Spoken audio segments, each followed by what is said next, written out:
यह वीडियो जरा गौर से सुनिएगा।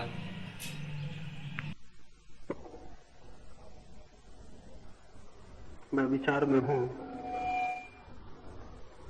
किस संबंध में आपसे बातें करूं। तो बातें इतनी ज्यादा हैं और दुनिया इतनी बातों से भरी है कि संकोच होना बहुत स्वाभाविक है। बहुत विचार हैं, बहुत उपदेश हैं, सत्य के संबंध में बहुत से सिद्धांत हैं। ये डर लगता है कि कहीं मेरी बातें भी उस बोझ को और न बढ़ा दें जो कि मनुष्य के ऊपर वैसे ही काफी है। बहुत संकोच अनुभव होता है। कुछ भी कहते समय डर लगता है कि कहीं वो बात आपके मन में बैठ न जाए। बहुत डर लगता है कि कहीं मेरी बात को आप पकड़ न ले। बहुत डर लगता है कि कहीं वो बात आपको प्रिय न लगने लगे, कहीं वो आपके मन में स्थान न बना ले। क्योंकि मनुष्य विचारों और सिद्धांतों के कारण ही पीड़ित और परेशान है। उपदेशों के कारण ही मनुष्य के जीवन में सत्य का आगमन नहीं हो पाता है।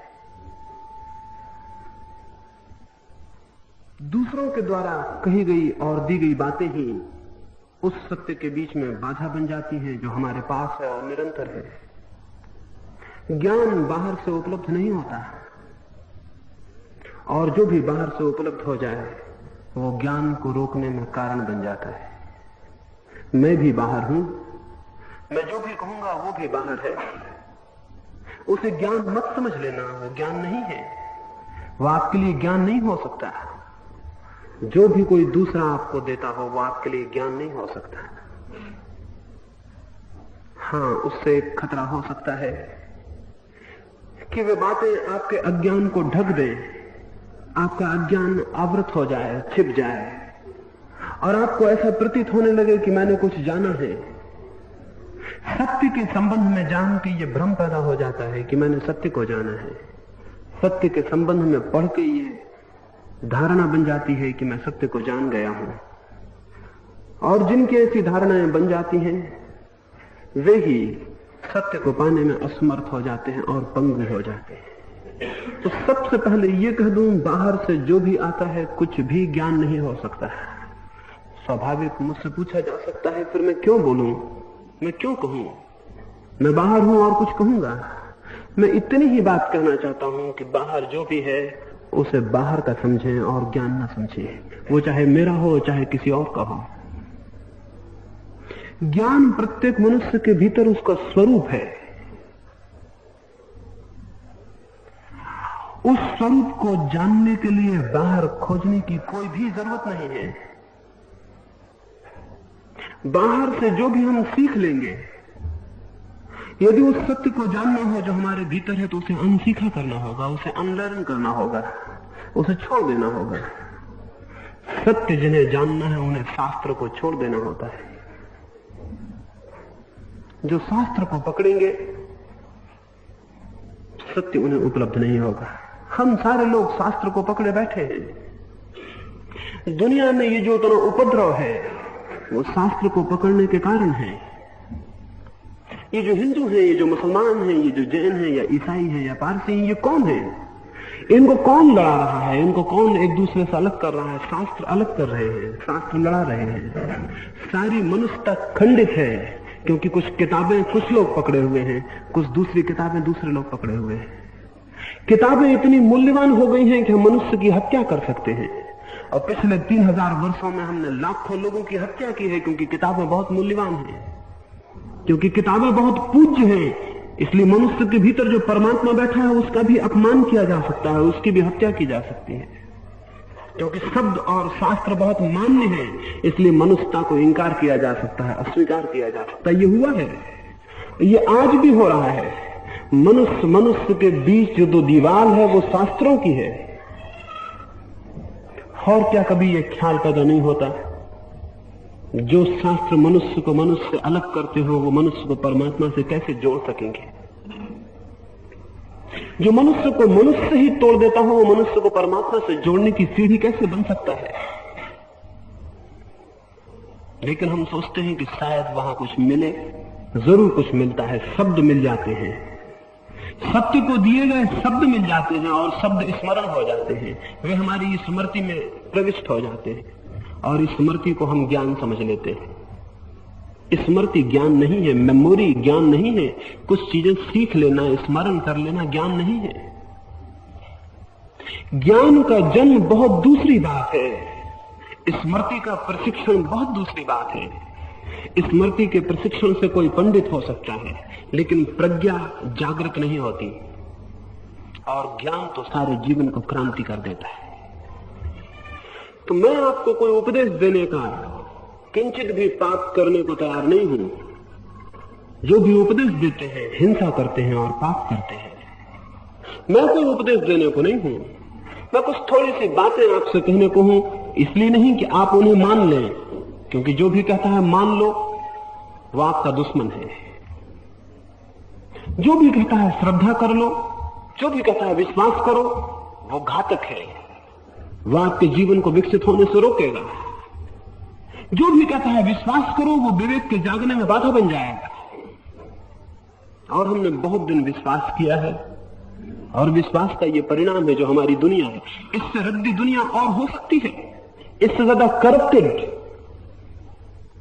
लेकिन हम विश्वासी लोग हैं और हमने बहुत दिन विश्वास किया है। और इससे ज्यादा बुरा मनुष्य हो सकता है जो आज है। इससे सड़े हुए मस्तिष्क हो सकते हैं और ज्यादा जैसे आज है। इससे ज्यादा पीड़ा और दुख और अशांति हो सकती है, लेकिन हमने बहुत दिन विश्वास किया है और सारी दुनिया विश्वास करती है। कोई इस मंदिर में, कोई उस मस्जिद में, कोई उस चर्च में, कोई इस किताब में, कोई उस किताब में, कुछ इस मसीहा में, कुछ उस मसीहा में। सारी दुनिया विश्वास करती है, लेकिन विश्वास के बावजूद ये परिणाम है। शायद लोग कहेंगे कि विश्वास कम है इसलिए ये परिणाम है, और मैं आपसे कहना चाहता हूं परमात्मा करे कि विश्वास बिल्कुल शून्य हो जाए। अगर कहीं विश्वास पूरा हुआ तो मनुष्य गया, क्योंकि विवेक नष्ट हो जाएगा। विश्वास विवेक का विरोधी है। जब भी कोई कहता है हमारी बात मान लो, तभी वो ये कहता है कि तुम्हें खुद जानने की कोई जरूरत नहीं है। जब भी कोई कहता है विश्वास कर लो, तो वो ये कहता है तुम्हें अपने पैरों की कोई आवश्यकता नहीं है।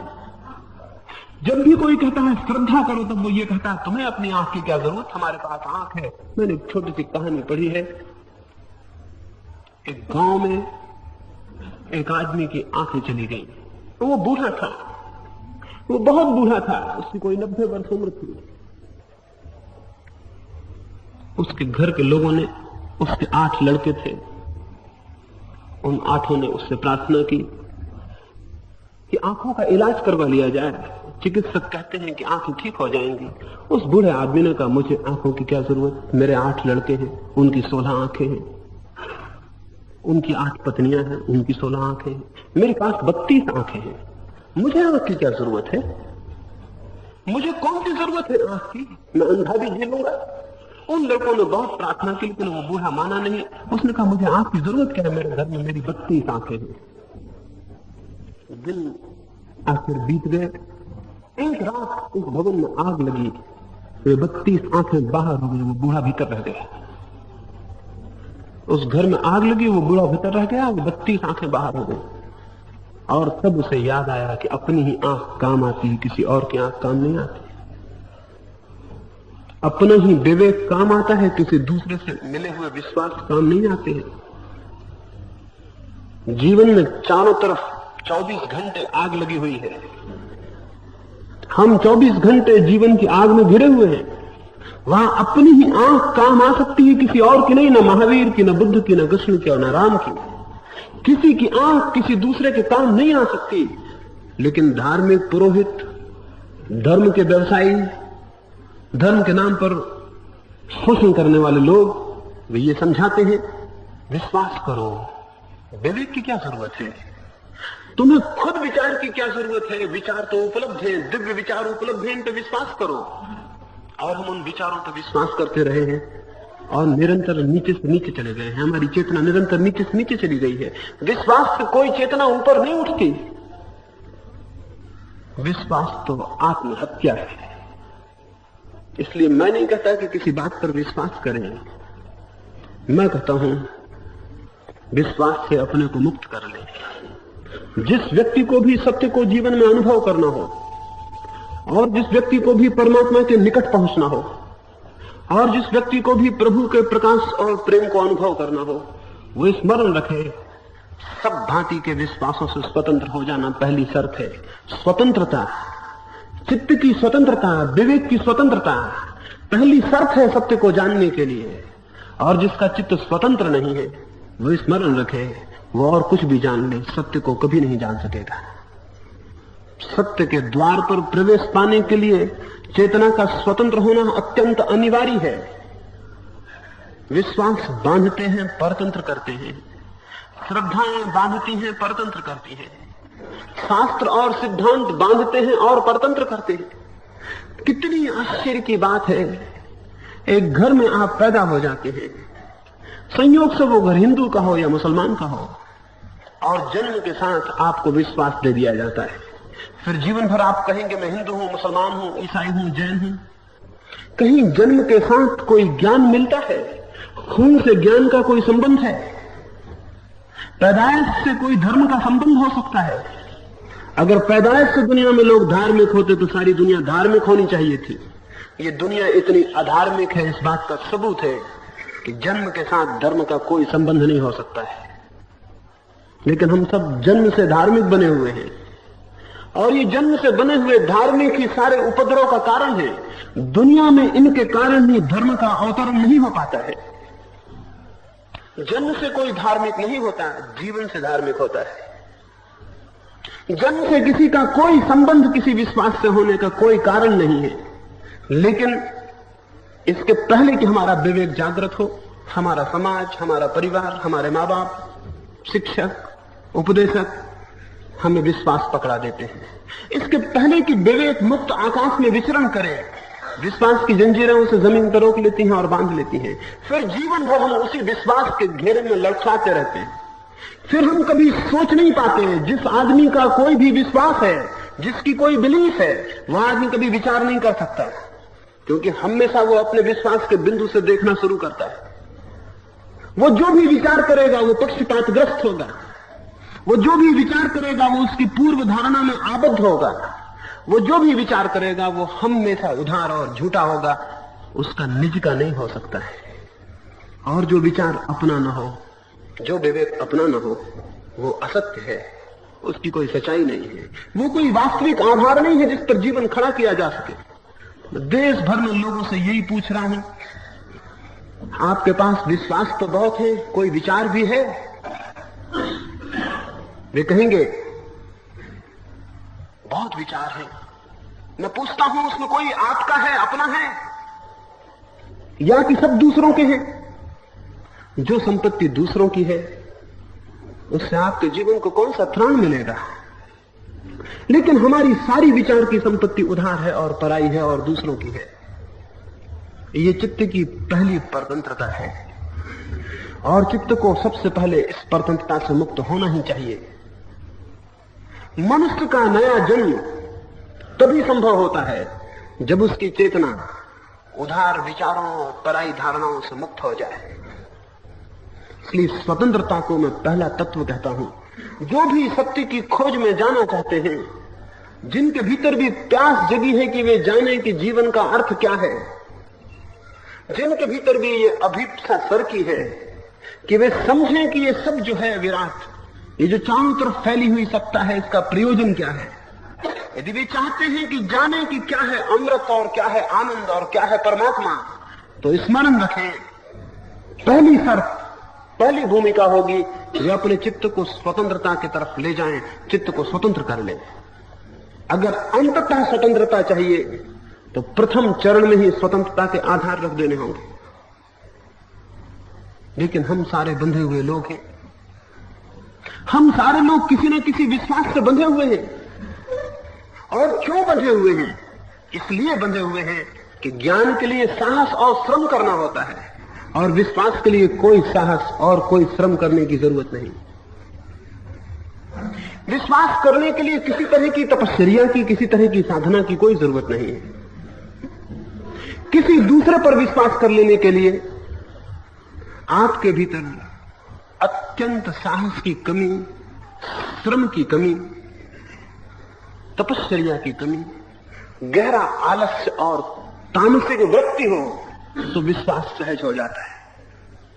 जो खुद नहीं खोजना चाहता वो मान लेता है कि जो दूसरे कहते हैं ठीक ही कहते होंगे।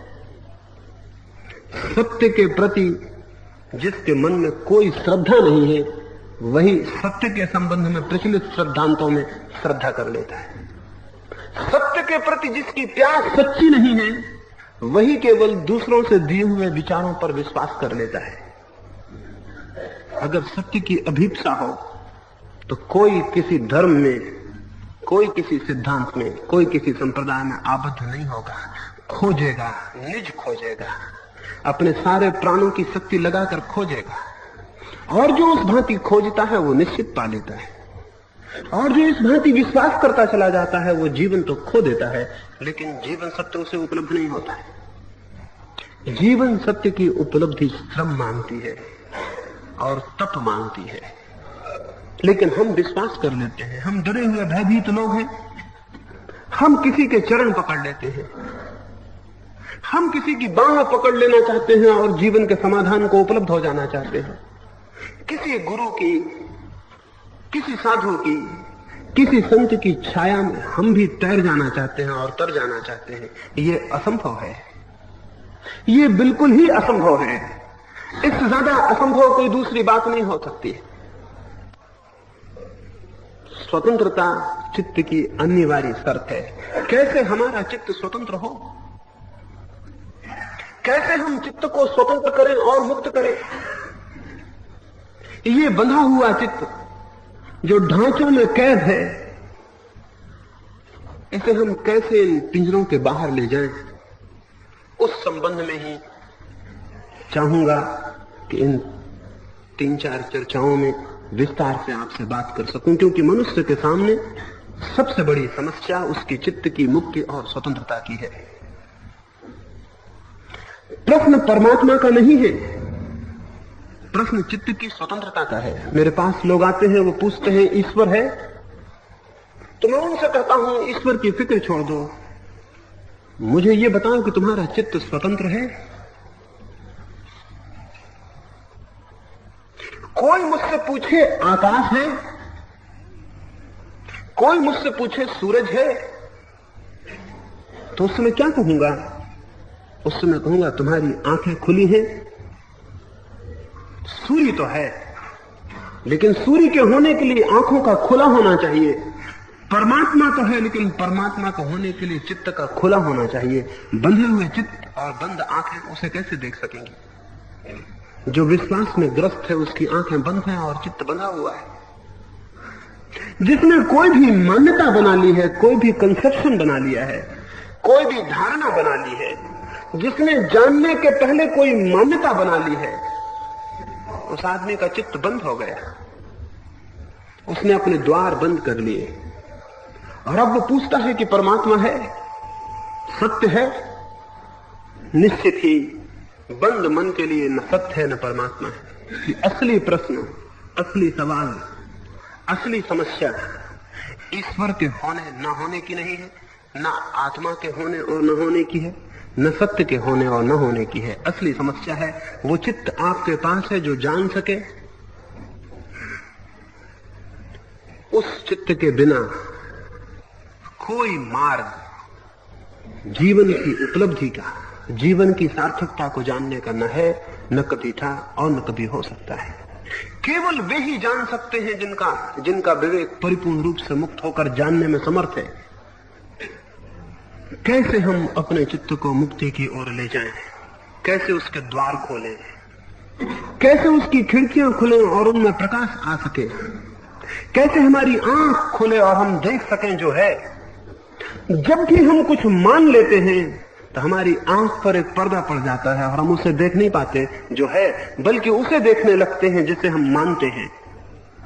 लोगों ने कृष्ण के दर्शन किए हैं, राम के दर्शन किए हैं, क्राइस्ट के दर्शन किए हैं, बुद्ध के दर्शन किए हैं।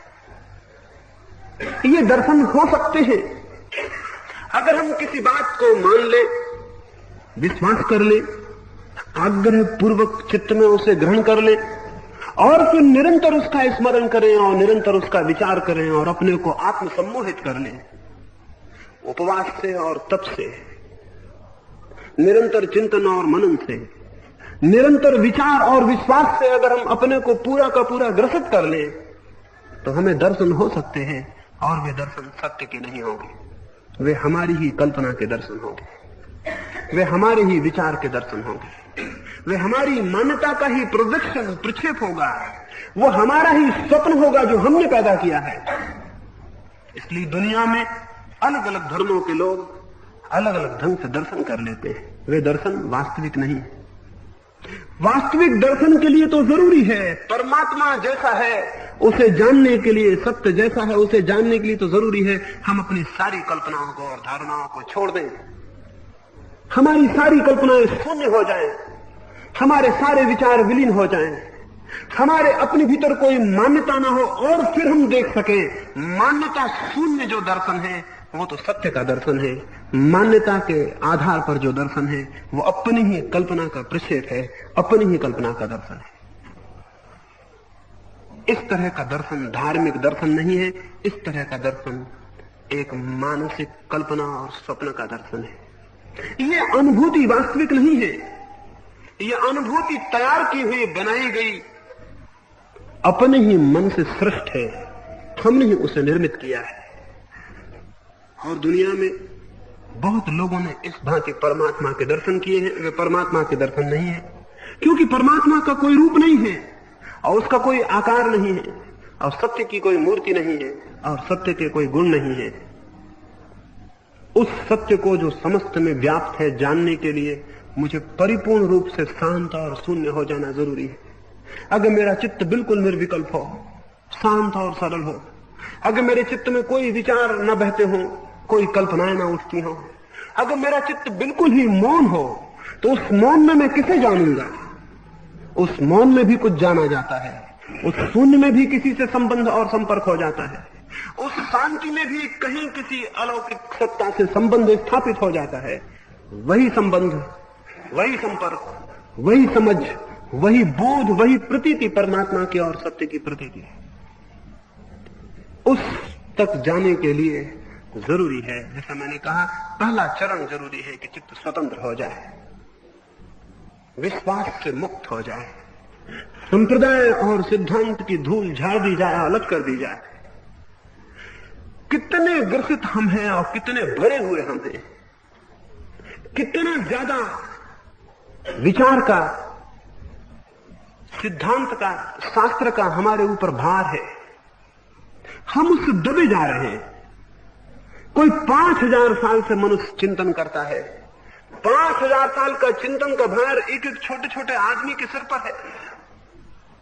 5000 वर्षों में जो भी विचार हुए हैं उनका भार हमारे ऊपर है। उस भार के कारण चित्त मुक्त नहीं हो पाता, ऊपर नहीं उठ पाता। हम जब भी विचार करना शुरू करते हैं उसी भार के घेरे में घूमने लगते हैं, वो ढांचे हैं उन्हीं में हम चलने लगते हैं। जैसा कोल्हू का बैल चलता है अपने रास्ते पर, वैसे ही हमारा चित्त चलता है। इसके पहले कि किसी को सत्य के अज्ञात जगत में प्रवेश करना हो, उसे सारे ज्ञात मार्गों को छोड़ देना बहुत बहुत आवश्यक है। वो जो भी हम जानते हैं उसे छोड़ देना जरूरी है ताकि ज्ञान उत्पन्न हो सके, और जो भी हम मानते हैं उसे हटा देना जरूरी है ताकि उसका दर्शन हो सके जो है। एक तो हौजों में भरा हुआ पानी होता है, ऊपर से पानी भर देते हैं, ईंट गारे से जोड़ देते हैं हौज को, ऊपर से पानी भर देते हैं। एक कुएं का भी पानी होता है, उसमें जितना भी मिट्टी और पत्थर है उसे निकाल बाहर कर देते हैं और तब नीचे से जल स्रोत आते हैं।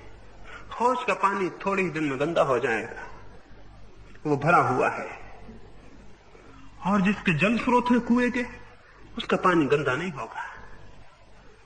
उसके तो प्राणों का संबंध बहुत गहरे तल से है, जहां बहुत जल है, वो तो अंततः सागर से जुड़ा है। हौज किसी से नहीं जुड़ी है, उसमें ऊपर से पानी भरा है।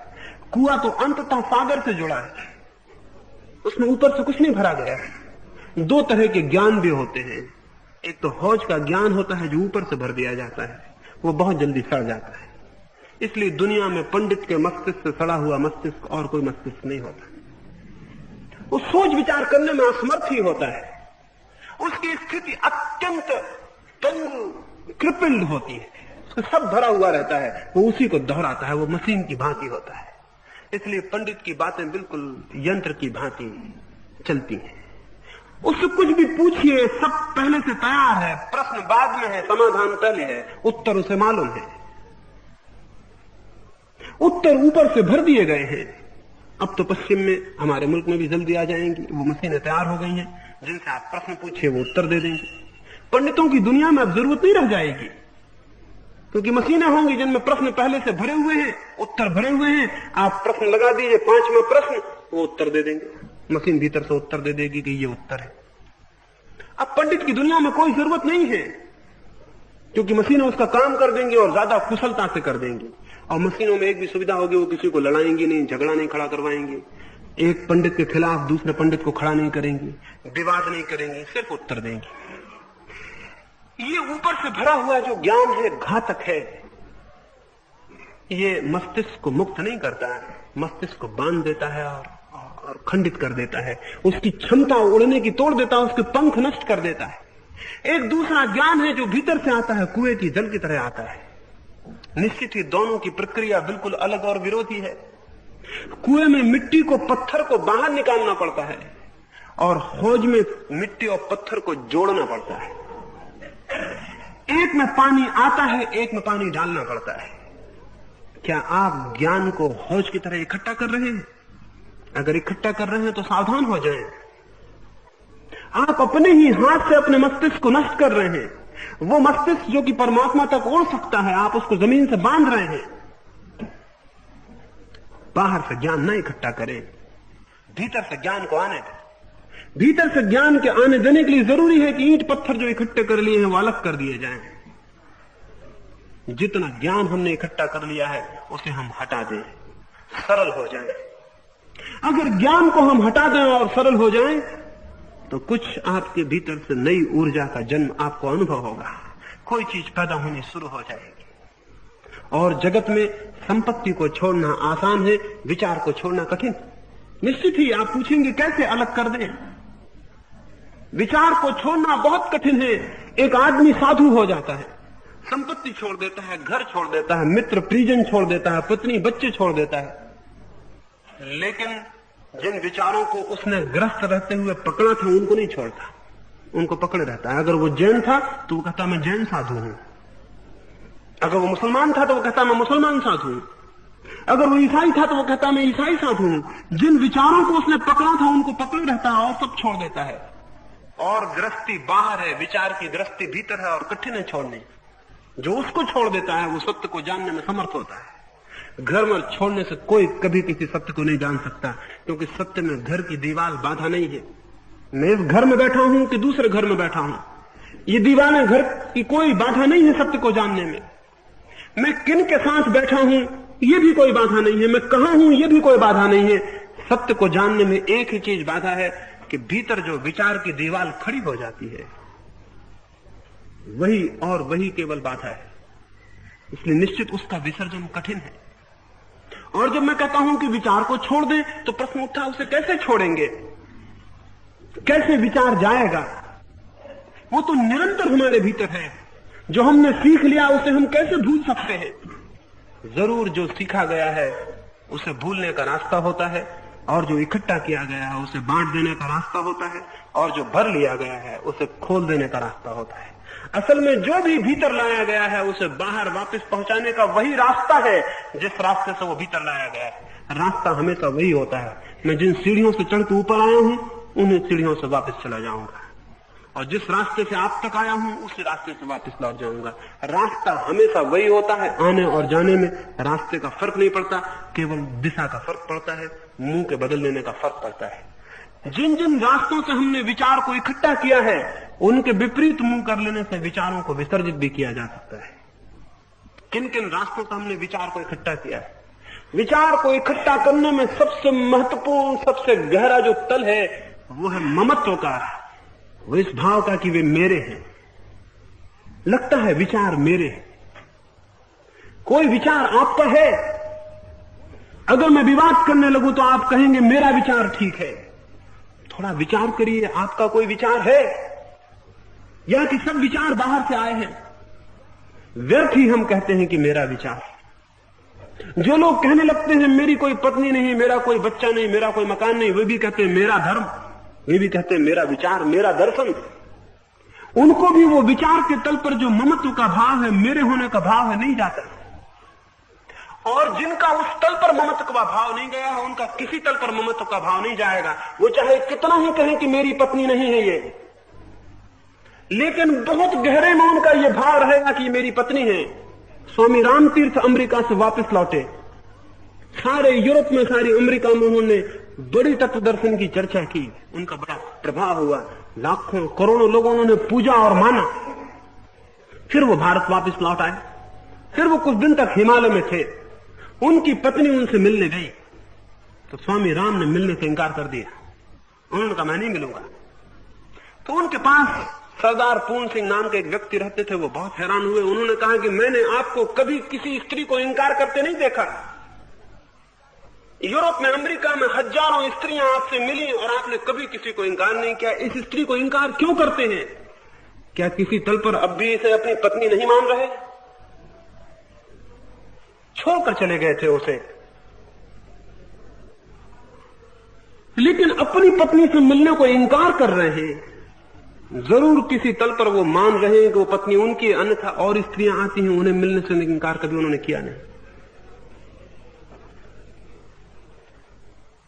जब तक आपका विचार पर ममत्व है, तब तक आप इस भ्रम में मत रहें कि आप कुछ भी छोड़ सकते हैं, क्योंकि असली पकड़ और संपत्ति तो केवल विचार की है। बाकी सारी चीजें बाहर हैं, उनकी कोई पकड़ नहीं है।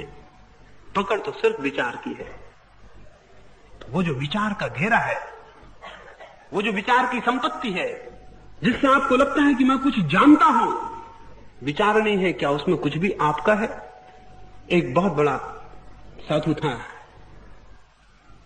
कुछ ही दिन पहले उसके आश्रम में एक युवा सन्यासी आया। 2-4-10 दिन तक उस सन्यासी की बातें उसने सुनी। वो जो वृद्ध साधु था, उसकी बातें बड़ी थोड़ी सी थी और युवा सन्यासी थक गया उन्हीं बातों को बार बार सुनकर। उसने सोचा इस आश्रम को छोड़ूं, यहां तो सीखने को कुछ दिखाई नहीं पड़ता। और तभी एक और सन्यासी का आगमन आश्रम में हुआ। रात्रि को उस सन्यासी ने जो चर्चा की वो बहुत अद्भुत थी, बहुत गंभीर थी, बहुत सूक्ष्म थी, बहुत गहरी थी।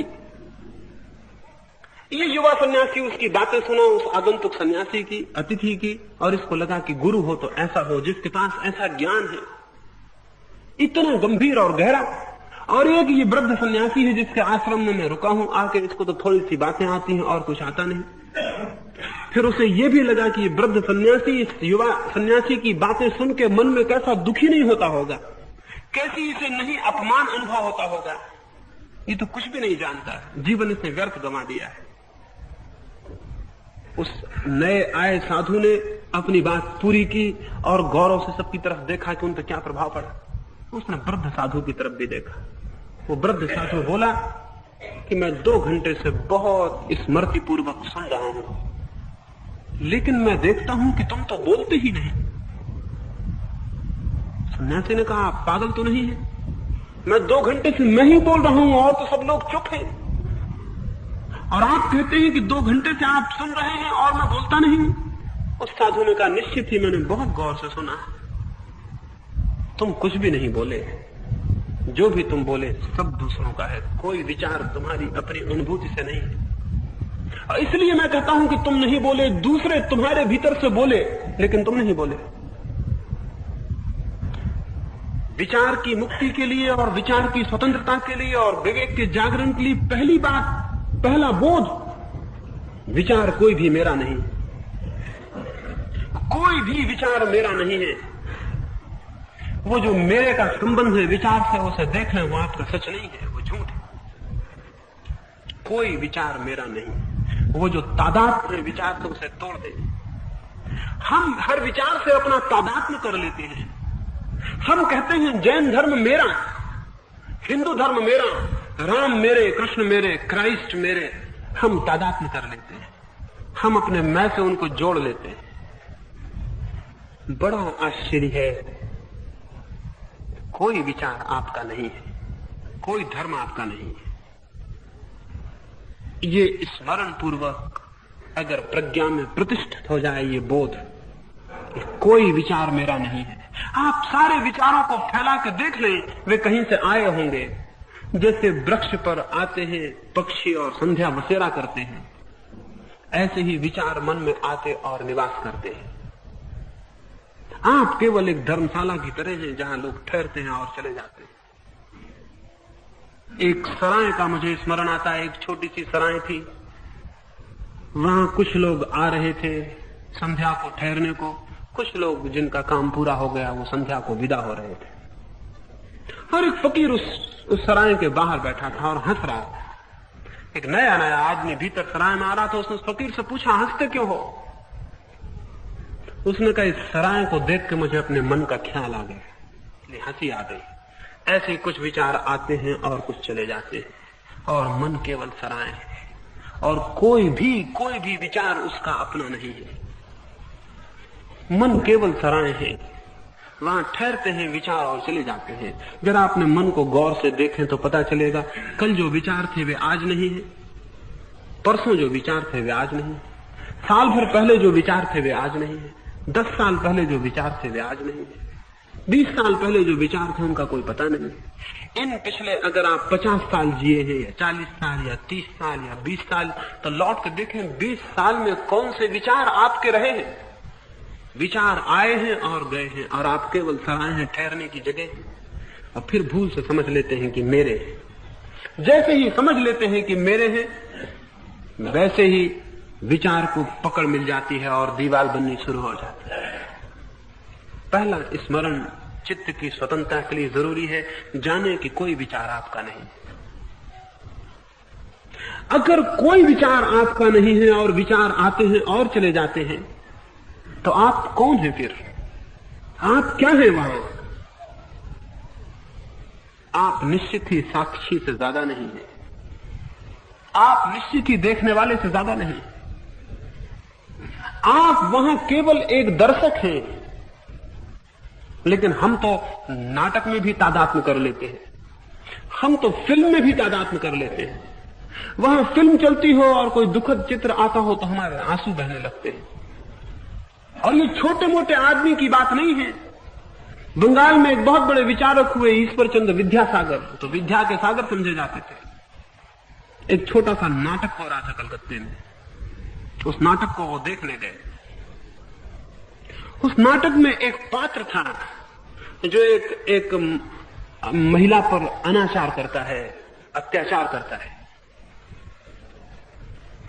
वो अत्याचार करने लगा, वो उस स्त्री को सताने लगा, और विद्यासागर इतने गुस्से में आ गए कि उठकर उन्होंने अपना जूता निकाला, उसको मार दिया नाटक में।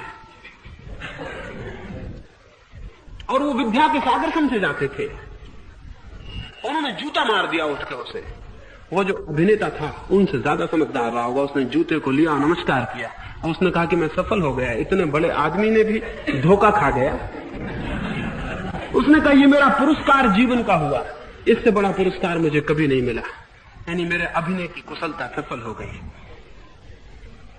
विद्याचंद्र बाद में बहुत घबराया विद्यासागर, और कहने लगी ये क्या भूल मुझसे हो गई, लेकिन मैं भूल ही गया कि ये मामला नाटक का है और मैंने तादात्म्य कर लिया। इस जीवन में विचार के तल पर भी हम दर्शक से ज्यादा नहीं है, लेकिन हम विचार से तादात्म्य कर लेते हैं। वो जो विचार मन के पर्दे पर आते और जाते हैं, उनके हम सिर्फ साक्षी हैं। ख्याल करें, रात आपने स्वप्न देखे, सुबह आप उठे, आप कहते हैं कि स्वप्न आए और गए।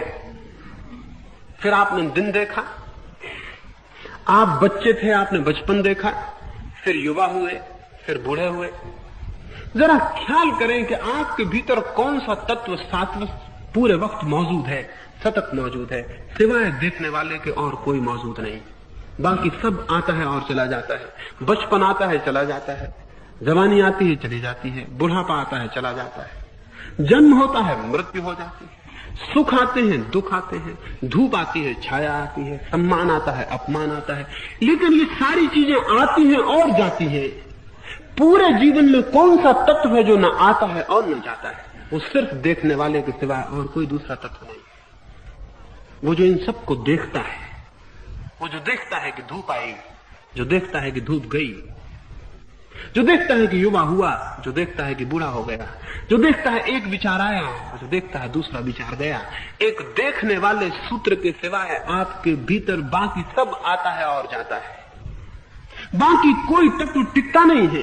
हाँ, एक चीज टिकी रहती है, वो देखने की शक्ति और देखने की क्षमता और वो दृष्टा होने का, वो साक्षी होने का भाव। विचार के तल पर साक्षी हो जाएं, विचार को देखें, पकड़े नहीं, विचार को बांधे नहीं, देखें, मात्र साक्षी होकर देखें। लेकिन हम साक्षी नहीं हो पाते क्योंकि हमने मान रखा है कि कुछ विचार बुरे हैं और कुछ अच्छे हैं। इसलिए हम अच्छे को पकड़ना चाहते हैं, बुरे को धक्का देना चाहते हैं, इसलिए हम साक्षी नहीं हो पाते। अच्छे और बुरे का जो भेद करता है वो साक्षी नहीं हो सकता है। जो अच्छे बुरे का भेद करता है विचार में कि ये विचार अच्छा है, तो जो अच्छा है उसे पकड़ना चाहता है और जो बुरा है उसे हटाना चाहता है। विचार केवल विचार है, विचार ना अच्छा होता है ना बुरा होता है। विचार ना अच्छा होता है ना बुरा होता है, विचार केवल विचार है। जैसे ही हमने अच्छा और बुरा कहा, वैसे ही हम एक को पकड़ने और दूसरे को छोड़ने में लग जाएंगे। और जो एक को पकड़ेगा और दूसरे को छोड़ेगा वो समझ ले, अच्छे और बुरे जिन्हें हम कह रहे हैं वे एक ही सिक्के के दो पहलू हैं। जो अच्छे को पकड़ेगा बुरा भी बच जाएगा और जो बुरे को धकाएगा तो अच्छा भी धकेगा। वे दोनों संयुक्त हैं, विचार संयुक्त है। और इसीलिए जिसको हम अच्छा आदमी कहते हैं, आप ये मत सोचें कि उसके भीतर बुरे विचार नहीं है। उसके भीतर बुरे विचार है। ऐसा अच्छा आदमी आप नहीं खोज सकते जिसके भीतर बुरे विचार ना हो, और ऐसा बुरा आदमी भी नहीं खोज सकते जिसके भीतर अच्छे विचार ना हो। हाँ, ऐसा आदमी जरूर होता है जिसके भीतर विचार ही ना हो, वो बिल्कुल अलग बात है। वो बिल्कुल अलग बात है, उसके बाबत मैंने अभी चर्चा कर रहा है। ऐसा आदमी होता है जिसके भीतर विचार ही ना हो, वो ना अच्छा है ना बुरा है, वो तो आदमी के भी ऊपर गया, वो अच्छी बुराई के ऊपर गया। उसको मैं साधु कहता हूं। उसने ही जाना। जो अच्छे को पकड़ता है वो स्मरण रखे कि बुरा उसके भीतर रहेगा। इसलिए आप ये जान के हैरान होंगे, जो सज्जन है वो स्वप्न में वो काम करता है जो दुर्जन दिन में जागने में करता है, कि बुरा विचार उसके भीतर है। जो दुर्जन जागने में करता है, सज्जन सपने में करता है। और आप बहुत हैरान होंगे जान के कि बुरे आदमी बुरे सपने नहीं देखते, अच्छे आदमी बुरे सपने देखते। बुरे आदमी अच्छे सपने देखते। बुरे आदमी साधु होने के सपने देखते हैं और अच्छे आदमी असाधु होने के सपने देखते हैं। जिसको उन्होंने होश में पकड़ा है और जिसको धकाया है, वो बेहोशी में वापस लौट आता है। वो तो मौजूद था, लेकिन होश में आप उसे प्रकट नहीं होने देते थे, वो बेहोशी में प्रकट होता है। अगर दुनिया के सज्जन लोगों का मन खोल कर रखा जाए तो जितने पाप वे लोग करते हैं जो कि जेल खानों में बंद है, उतने पाप वे भी मन में करते हैं। तो कोई बहुत भेद नहीं है। वे सारे के सारे वही पाप जो दुर्जन करता है वे सज्जन भी करते हैं। वे मन में ही करते हैं, दुर्जन बाहर कर देता है। और वे सारी अच्छी बातें जो सज्जन करता है उनकी कल्पना दुर्जन भी करते रहते हैं, उनके सपने वे भी देखते रहते हैं। वे दोनों ही पहलू साथ ही रहते हैं। कोई अच्छा आदमी ऐसा नहीं होता कि उसकी पीठ के साथ बुरा आदमी ना जुड़ा हो, कोई बुरा आदमी ऐसा नहीं होता कि उसकी पीठ के पास ही अच्छा आदमी ना खड़ा हो। जिसे हम दबा देते हैं वो पीछे दब जाता है, जिसे उभार लेते हैं ऊपर निकल आता है।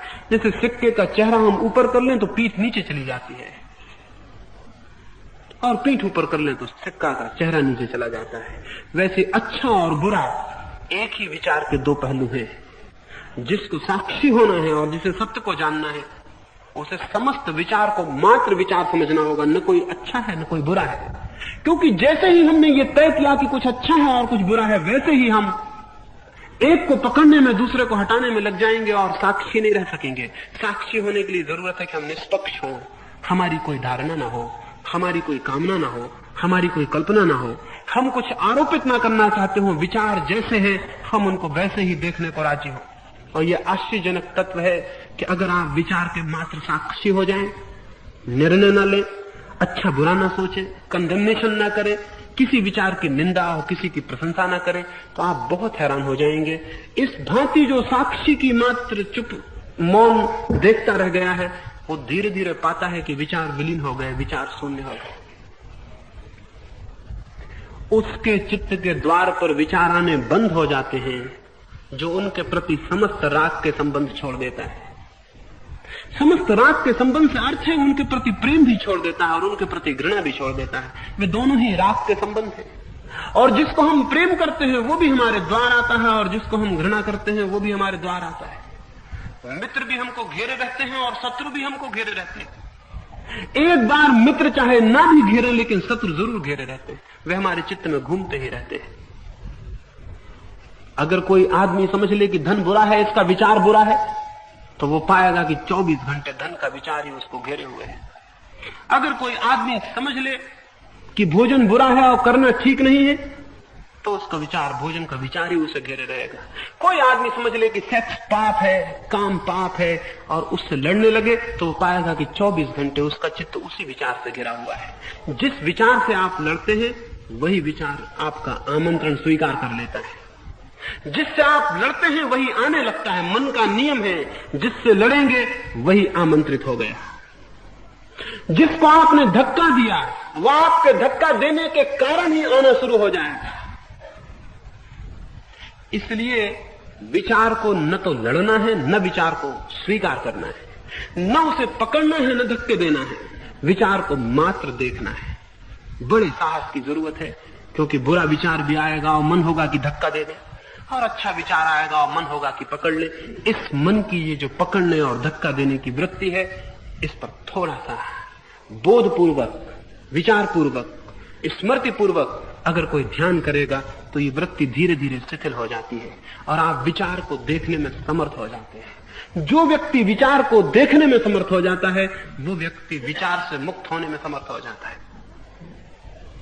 जो व्यक्ति विचार को देखने में समर्थ हो जाता है, वो व्यक्ति विचार से मुक्त होने में समर्थ हो जाता है। हम विचार को देखते ही नहीं, हम कभी रुक के ठहर के देखते नहीं कि वहां क्या चल रहा है।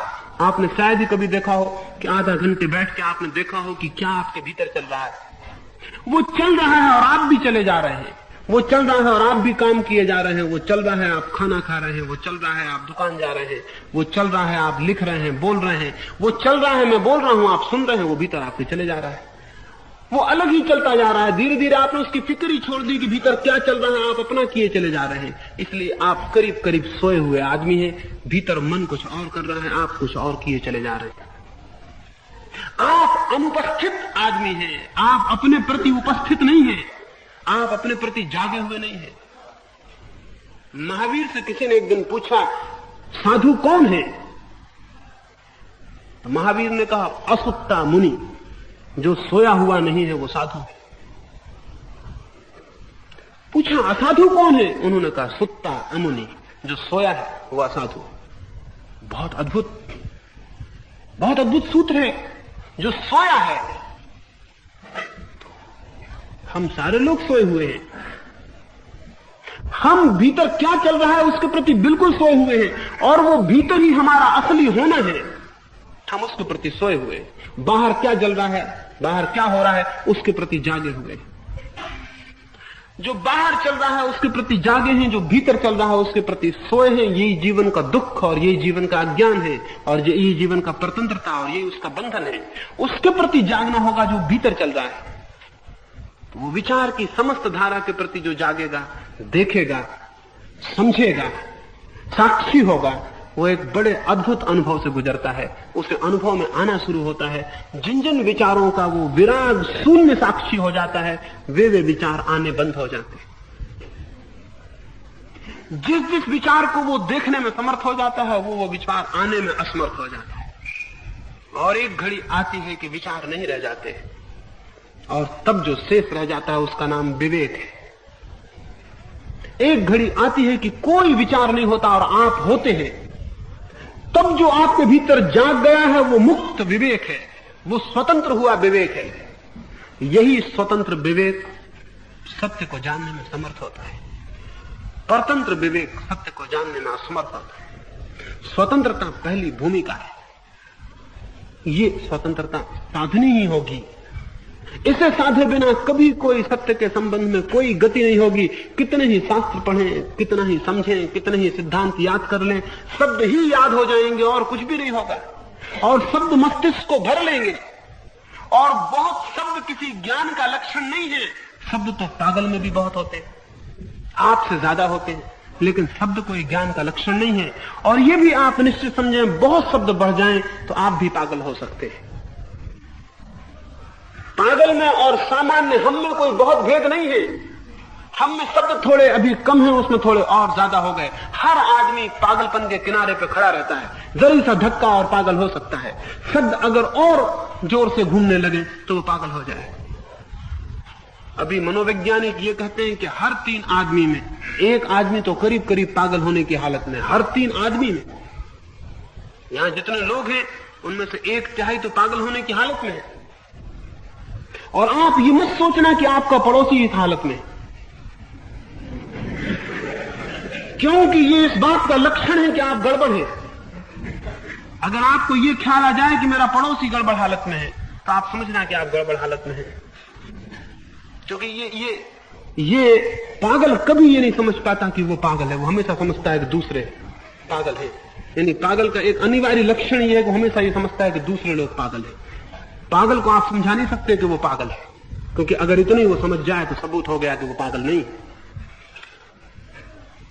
हम करीब करीब उस हालत में पहुंचते जा रहे हैं। अमेरिका में इस समय कोई 15 लाख आदमी रोज अपने मस्तिष्क के बाबत सलाह लेते हैं कि उनका दिमाग कुछ गड़बड़ है।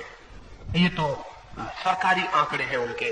और 15 लाख अंदाज है कि व्यक्तिगत प्राइवेट डॉक्टर से सलाह लेते होंगे। कोई 30 लाख आदमी रोज सलाह ले रहे हैं। और काहे की सलाह ले रहे हैं? ये कि विचार बहुत ज्यादा है और धीरे धीरे तो इतना ज्यादा होता जा रहा है कि उनका काबू छूटा जा रहा है। अब वो क्या करेंगे उनसे कुछ समझ में नहीं पड़ रहा है। उनके विचार की गति इतनी तीव्र होती जा रही है कि उनका अपने जीवन पर से काबू छूटा जा रहा है। आप भी विचार करें, आप भी ख्याल करें, क्या विचार इतना तीव्र है? 10 मिनट बैठ जाएं और जो भी विचार मन में आए उसे लिखें ईमान से, उसमें से एक भी ना छोड़ें। जो भी आए, आधा आए तो आधा लिखें, पूरा आए तो पूरा। एक 10 मिनट एक कागज पर लिखें, फिर किसी को उसे दिखाएं तो वो कहेगा ये किस पागल ने लिखा है।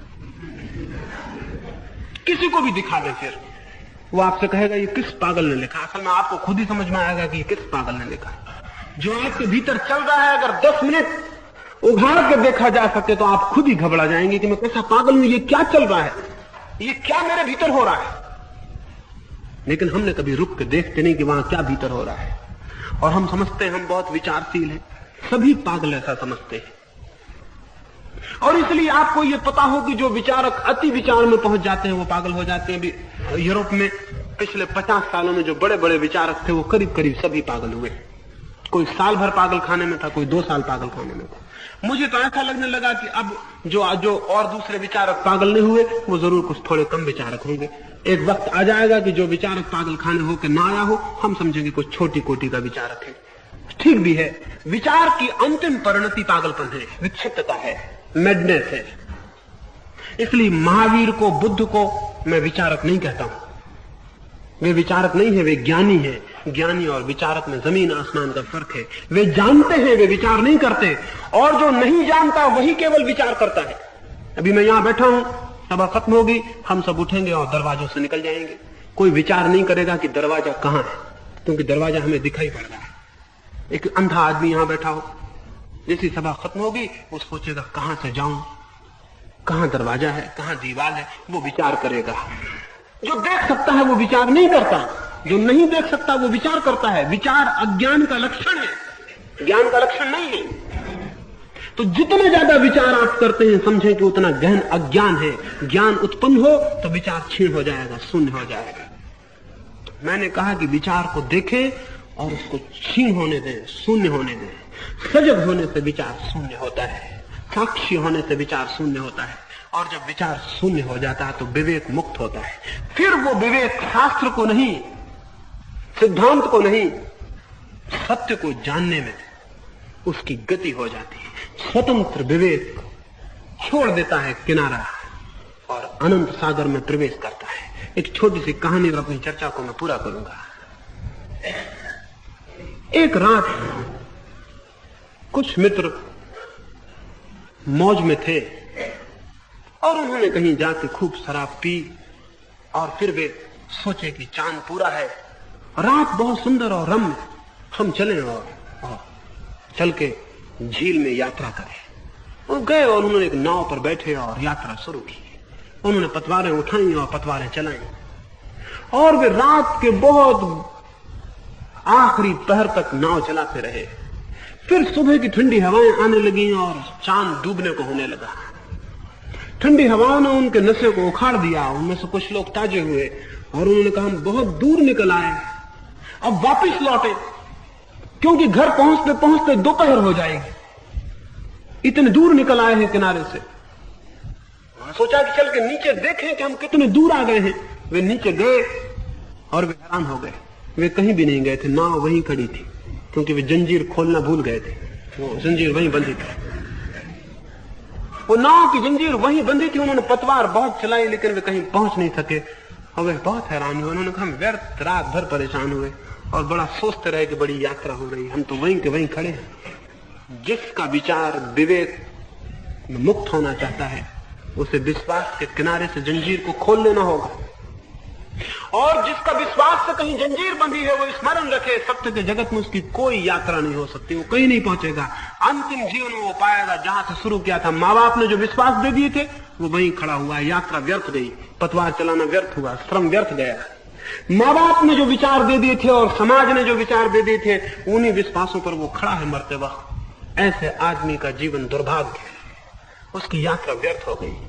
वो नाव की जंजीर को किनारे से खोलना भूल गया। किनारे से खोल ले अपनी जंजीर को। समाज ने जो दिया है, किसी दूसरे ने जो दिया है, उससे अपनी जंजीर को खोल ले और विवेक को मुक्त होने दे। मुक्त विवेक ही परमात्मा तक ले जाने का पंख बनता है और बंधे हुए विचार और विश्वास परमात्मा से रोकने वाली जंजीरें हो जाते हैं। हम सब जंजीरों में बंधे हैं, सारी दुनिया जंजीरों में बंधी है। इन जंजीरों में बंधे होने के कारण परमात्मा का अनुभव नहीं हो पाता। साहस करें और जंजीरों को छोड़ दें और फिर देखें कि आपकी नाव कहां जाती है। रामकृष्ण का एक अंतिम वचन कहूंगा। रामकृष्ण ने कहा है कि तू अपनी नाव तो खोल, अपने नाव के पालों को तो उड़ा, परमात्मा की हवाएं तुझे हमेशा अनंत में ले जाने को तैयार है। तू अपनी नाव तो खोल, अपने पालों को तो उड़ा और परमात्मा की हवाएं तुझे अनंत में ले जाने को हमेशा तैयार है। धन्य है वे लोग जो अपनी नाव खोल लेते हैं और अपने पाल खोल देते हैं, और अभागे हैं वे लोग जो कहीं अपनी नाव को बांधे रखते हैं और श्रम करते हैं और अंत में असफल हो जाते हैं। अंत में मैं यही प्रार्थना करूं कि प्रभु आपको भी वैसी सामर्थ्य और साहस दे कि आपकी नाव खुल सके किनारे से विश्वास की, और ज्ञान के अनंत सागर में उसका प्रवेश हो सके। जो हिम्मत करते हैं परमात्मा उनके साथ है, और जो कमजोर हैं रुके रह जाते हैं, परमात्मा भी उनके लिए क्या कर सकता है। इतनी ही थोड़ी सी बातें कहूंगा और धन्यवाद दूंगा। मेरी बातों को इतने प्रेम से सुना है उसके लिए बहुत बहुत अनगिनत हूं। मेरे प्रणाम अपने भीतर परमात्मा के लिए स्वीकार करें। अगर यह वीडियो आपको अच्छी लग रही हो तो वीडियो को लाइक और चैनल को सब्सक्राइब करें।